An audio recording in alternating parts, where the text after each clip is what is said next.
Well, hello there. You're probably thinking to yourself, well, why is Oliver's Papa wearing a fancy shirt like that, listening to, is it the Gap Band? Cool in the Gang, and driving with a rare cat that's pregnant and maybe nearing birth. Well, I asked myself the same fucking question about 5 minutes ago. It's a long story. I'm going to probably tell you about it here in a minute. But I live in an apartment complex, nothing fancy. It's not run down either. It's just a normal middle class place. And there's a gentleman who lives next door, younger guy. I shouldn't call him a kid, but to me he's a kid. And he often needs a ride to work, which I'm always happy if I can give somebody a ride to work, then I'm going to give them a ride to work, and he's standing out there and he looked in need, right? And I'm like, man, you need a ride to work today? He's like, no. He goes, hey, I got a problem. I said, okay. I'm thinking to myself, fuck, this guy's going to ask me for money. I don't have any fucking money. And he says, I need you a big favor. I'm like, yeah, here it comes. Here it is. How much is he going to ask me for, He goes, I need you to take this cat for me. And I said, a cat? I said, oh, man, I don't want any fucking cats right now. I said, Oliver's going to be getting a service dog next year. And, I'm not real, I love cats. Don't get me wrong. I fell in love with cats, actually, when I met my wife, Oliver's mama. I wasn't much of a cat person, although I would still take care of cats. I'd feed the strays, and if they, if I could get them, neutered or whatever at the shelter, when they'd have one of those drives, I would do that. Oliver's Papa is a lover of animals, even the ones he's not nuts about. But once when I met Oliver's mama, she has two cats. Well, had two cats. One is no longer with us, but I fell in love with the way the cats are, the goofy things they do, their superiority complexes. I love cats, but I'm like, where the fuck am I taking this cat? Why am I taking a cat? Well, because the cat's pregnant. I said, oh, you want me to take a pregnant cat? Yeah, sure. That's all I fucking need right now. Do you know what all the screaming and yelling in that house would do to a pregnant cat or a litter of kittens? I said, I can't help you. He goes, no, I need you to drive the cat to Springfield. You need me to drive the cat to Springfield? I said, delivering cats is not in my business. It's not my business, really. He goes, this is a rare cat. And I said, it's a rare cat? Well, what do you mean? I'm going to have to show you guys. But, she's not happy. I'm going to need some gas money. I'm going to be that motherfucker, too. I need some gas. 2002 Chevy Trailblazer. It don't run on dreams, okay? Or cats. So I said, yeah, and he comes out and he's got this floral carrying case. Looked like a stripper's, the strippers have the makeup bags and the costume bags and all that. I look at this thing, I looked at him, I'm like, it's in there? He goes, yeah, it's a rare cat and she's pregnant. So she's a rare cat and she's pregnant. I look in and I forget the name of the breed, but I'd taken care of a cat like that when right after I built my cabin. The first winter there, it came and lived with me during the wintertime. I called it Newman because it had these deep blue eyes. Like Paul Newman had blue eyes, right? I said, it was Newman. This looked like a female Newman. The eyes were nowhere nearly as blue, more gray, but the same pattern.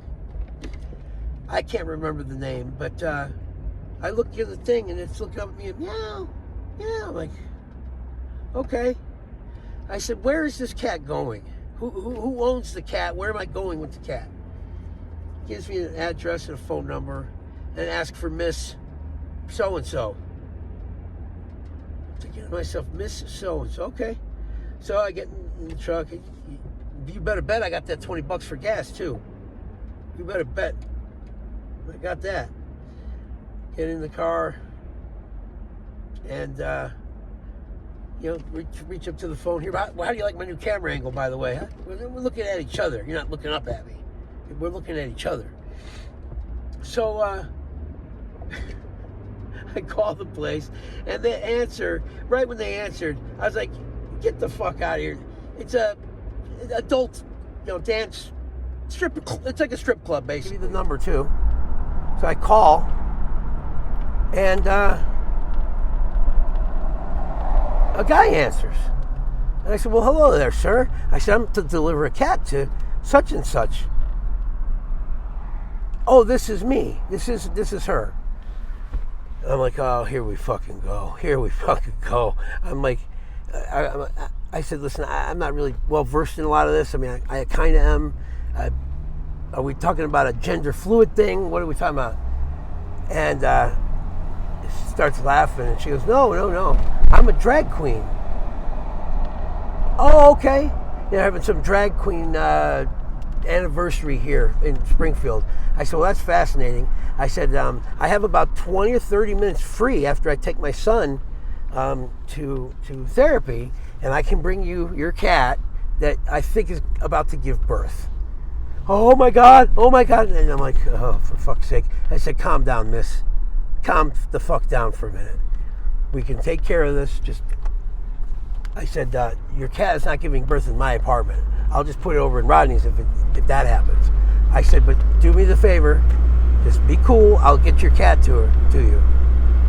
I'm driving down the street in this fucking shirt with a flowered cat bag, on the phone with a drag queen.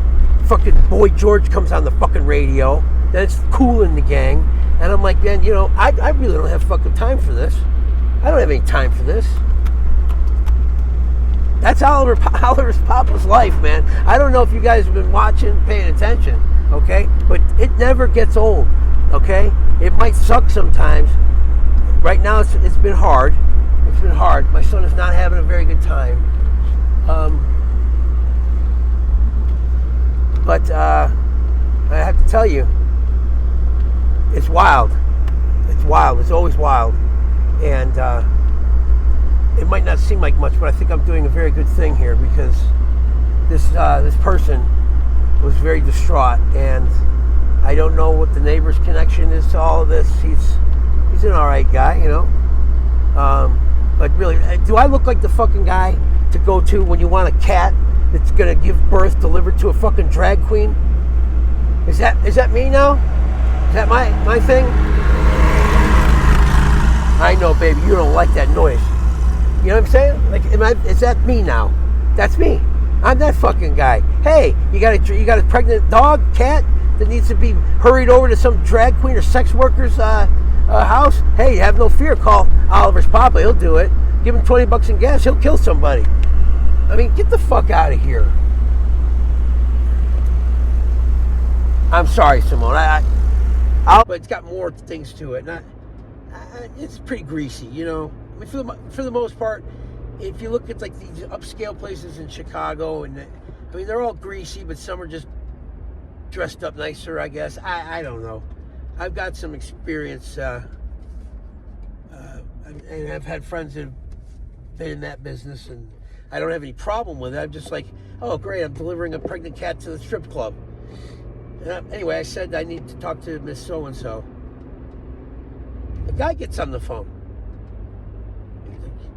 Yes, hello? And I'm like, yeah, I've got Simone. It's the fucking cat's name. Simone is with me right now, a pregnant cat, and I'm delivering her to Miss So-and-so. Oh, yeah. Go to the back door when you show up. I mean, get the fuck out of here. I'm sorry, Simone. Oliver usually has his headphones on. He doesn't hear when I use language like that. All right, where are we going? Where are we going? Right here? Is that it? Oh, this looks like a lovely place. Sorry, dude. Jesus Christ. Yeah, I think we're here. Simone, I think we're here. Oh, lovely. Oh, lovely. Hold on, I'm going to have to get in character.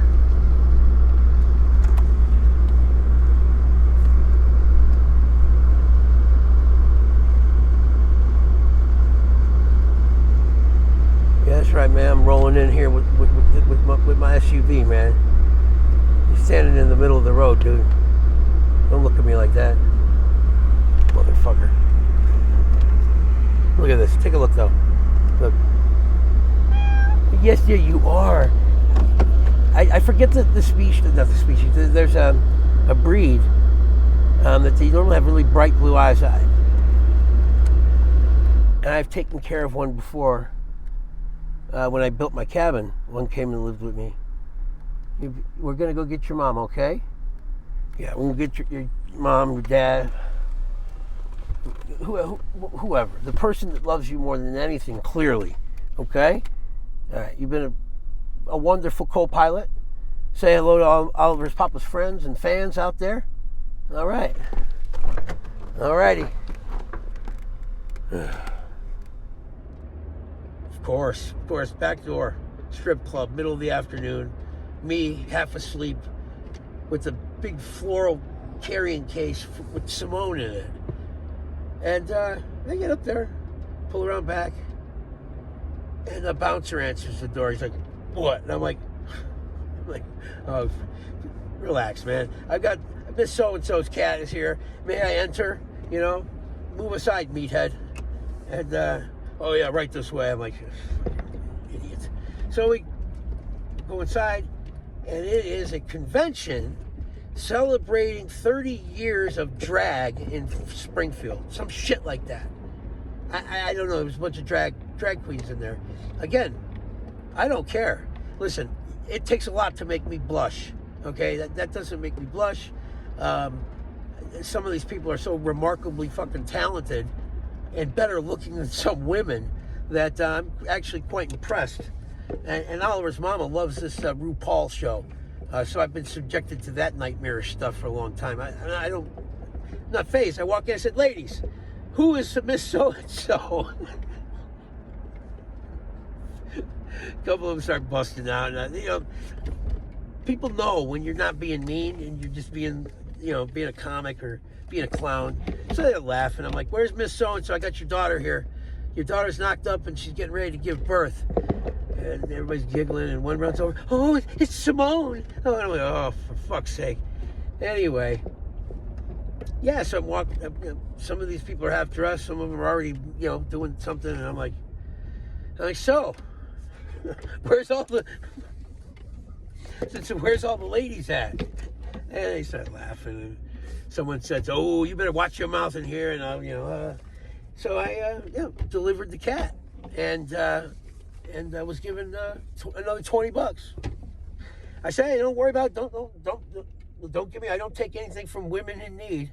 I said, "No." I said, I said, "Rodney already gave me the gas." And she goes, "Oh, thank you very much for delivering. This is my baby." And I said, "What the hell is it doing over here?" Don't answer that. I said, "Well, you all have a great day, and thank you." And maybe it seems funnier to me, but I don't know. My life, even when it's tough, something always happens that's unique. It's there's times where I've sat and watched shit unfold in front of me and been like, what is this? Is this like a cosmic joke? Is this something to remind me not to take all of this way too seriously? I don't know, but it was funny, and it was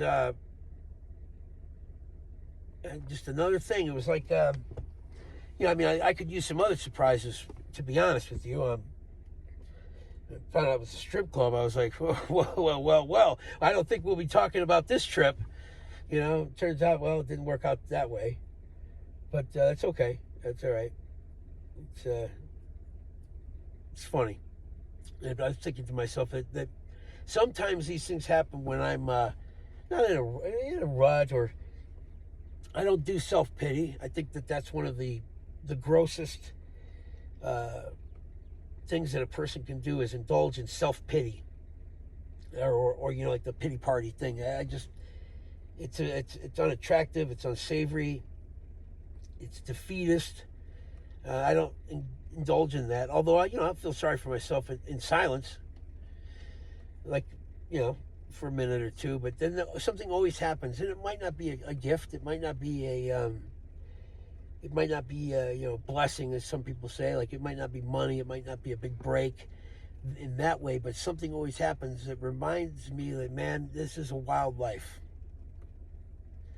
These are wild times, peaks and valleys, like my mother said, peaks and valleys. She said, you're in a valley right now. I said, yeah, man. Why can't them peaks last longer? And my mother reminded me more than once. She said, you've had a lot of peaks. You've had a lot of peaks, and you've had a lot of laughs, even when you didn't deserve them. She goes, keep pushing, wheel to the storm. Wheel to the storm.